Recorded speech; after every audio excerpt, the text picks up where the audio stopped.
Tahapan belajar menulis dan membaca. Menulis dan membaca adalah dua hal yang menjadi pondasi dalam pembelajaran anak di sekolah maupun di masa depannya. Keduanya seringkali menjadi kendala utama anak di masa prasekolah maupun sekolah. Lalu apa yang harus orang tua lakukan agar kemampuan anak menulis dan membaca berkembang sesuai tahapannya? Marilah kita sama-sama menelaah tahapan belajar menulis dan membaca pada anak. Sebelum menelaah tahapan belajar menulis dan membaca pada anak, mari kita memahami fungsi menulis dan membaca terlebih dahulu. Manusia berkomunikasi menggunakan simbol. Tulisan dan bacaan termasuk simbol, tapi kita seringkali lupa bahwa bahasa pun adalah simbol yang disepakati. Maka simbol pertama yang dikenali anak adalah bahasa yang disampaikan melalui suara. Tugas orang tua kemudian adalah mengenalkan anak pada simbol lainnya berupa gambar dan tulisan. Kita tidak perlu berkecil hati jika anak mengalami banyak kesulitan dalam proses menulis maupun membaca, karena menulis dan membaca adalah kemampuan manusia yang paling mutakhir. Tulisan baru ditemukan dalam jejak sejarah sekitar 4.000 tahun sebelum Masehi. Padahal kita tahu Homo sapiens telah hadir di dunia 40.000 tahun yang lalu. Alfabet yang kita kenal sekarang diadopsi dari bangsa Yunani, padahal ternyata sumber utamanya berasal dari bangsa Semit yang memang tercatat pertama kali mengenalkan tulisan dalam kehidupan manusia. Tahapan pertama 0 sampai 6 bulan. Seperti yang telah kita paparkan di awal, tugas orang tua mengenalkan dua simbol lain dalam kehidupan anak selain bahasa, yaitu gambar dan tulisan. Pada tahapan pertama ini, caranya dengan membacakan buku cerita, baik pada saat anak posisi berbaring maupun tengkurap. Kita tak perlu membaca setiap kalimat dengan detil, yang perlu ditangkap anak adalah sebuah buku mempunyai alur cerita dan pesan yang ingin disampaikan. Pada saat lain, kita sekedar menunjukkan benda yang ada di buku cerita dan menyebutkan namanya. Kita juga perlu mengenalkan tulisan nama benda dengan membacakan buku pengenalan benda yang berisikan satu benda dan nama katanya. Selain itu, kita juga mengenalkan langsung benda yang ada di sekitar dengan menyebutkan namanya. Tahapan kedua, usia 6 sampai 12 bulan. Pada tahapan ini, anak sudah bisa duduk, maka kita mulai mengenalkan dengan cerita yang lebih panjang karena kemampuan fokus dan konsentrasi anak semakin baik. Tidak ada cara yang lebih baik untuk mengenalkan simbol gambar dan tulisan selain orang tua menggambarnya sendiri di depan anak menggunakan media pensil dan kertas ataupun spidol dan whiteboard ketika mengenalkan suatu benda dan nama bendanya. Ajak anak untuk ikut mencoret-coret di media itu walaupun tetap harus dijaga agar anak tidak mengemut ujung pensil maupun spidol. Tahapan ketiga, 1 sampai 2 tahun.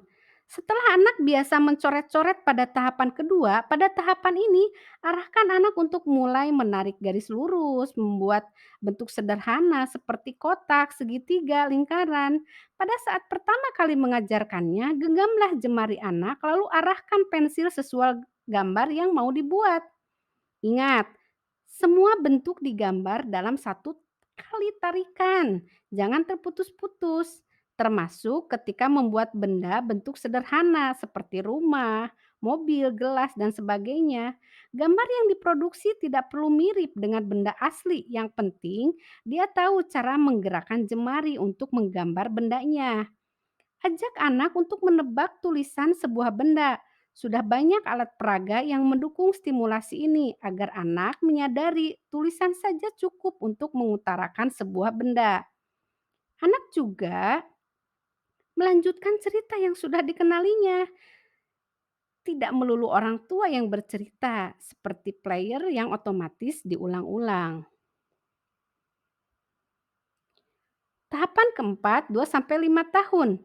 Pada tahapan ini, orang tua mulai mengenalkan cara menulis huruf satu persatu sampai membentuk satu kata dan kata sederhana dan cara membacanya.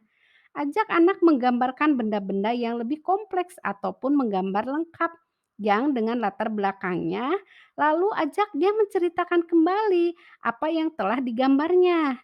Ajarkan anak menulis nama diri dan orang terdekat. Mengapa menulis nama lebih sulit? Karena nama adalah jenis kata yang khusus dan tidak ditemukan di buku-buku. Seperti yang telah kita bahas di episode tahapan belajar duduk tenang dan fokus, semua aktivitas menggambar dan menulis diusahakan dilakukan di atas meja, terutama yang menggunakan media kertas. Sebelum melanjutkan pada tahapan selanjutnya, kita harus memahami bahwa hal yang pertama kali dikenalkan pada anak adalah menggambar, lalu meniru tulisan atau menulis. Itulah mengapa pada tahapan kedua kita sudah mengajak anak menguatkan jemarinya dengan mencoret-coret, karena kemampuan menulis lebih utama daripada sekedar membaca. Melalui kegiatan menulis, anak memahami bahwa tulisan itu adalah bentuk lain dari gambar atau simbol. Tulisan bisa dibaca dan bermakna, jangan sampai dibalik. Mengapa? Karena jika anak memahami bahwa kegiatan membaca itu erat kaitannya dengan menulis, dia akan memahami isi tulisan yang kelak dia baca. Sedangkan jika anak mengenal bacaan terlepas dari tulisan, mungkin ia akan bisa membaca tapi bingung saat harus menulis. Tahapan kelima, 5 sampai 7 tahun.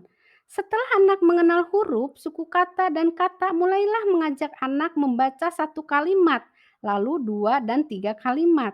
Anak juga diajak menulis cerita sebanyak satu, dua, dan tiga kalimat, lalu mempresentasikannya yang ditulisnya. Pada tahapan ini, anak juga diajak untuk membuat gambar serial, gambar yang bercerita, berkelanjutan, agar kemampuannya mengutarakan pikiran, perasaan, dan opini terus berkembang. Tahapan akhir, kemampuan menulis anak harus seiring dengan kemampuannya mengutarakan maksud melalui gambar. Ingat ya, anak tidak perlu menggambar bagus dan sempurna karena hal yang diutamakan adalah mampu menuangkan ide pikiran melalui simbol yang dipahami. Anak selalu didorong untuk memaparkan opini-opininya melalui tulisan dan gambar. Anak juga selalu didorong untuk mencari informasi yang lebih dalam melalui buku bacaan ataupun mesin pencari di internet. Pada akhirnya kita harus memahami seluruh rangkaian pembelajaran menggambar, menulis, dan membaca adalah pondasi anak untuk terus mengembangkan pola pikirnya, menjadikannya manusia pembelajar yang mampu berkarya demi kebaikan diri dan manusia lain. Terima kasih sudah menyimak. Sampai jumpa lagi di konten selanjutnya. Kita belajar lagi sama-sama agar diri kita dan keluarga bisa menjadi manusia yang paripurna. Tetap semangat!